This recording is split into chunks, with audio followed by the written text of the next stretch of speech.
Hello, my name is Anmol Kumar and I won a gold medal at IJSO 2025. The feeling was great because I not only won a gold medal for myself but it was for the whole country.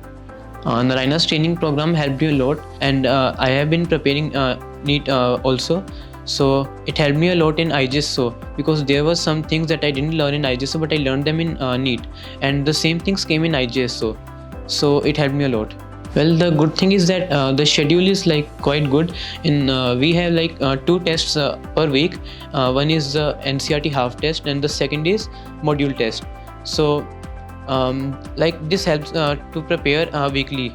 We can like test ourselves every week, so it is very good. My advice is to respect your teachers because like teachers are like treasure of knowledge, but if you don't respect your teachers, you are not able to extract that knowledge from them. So the most important thing is to believe and respect your teachers and in your parents also. Thank you, Narayana.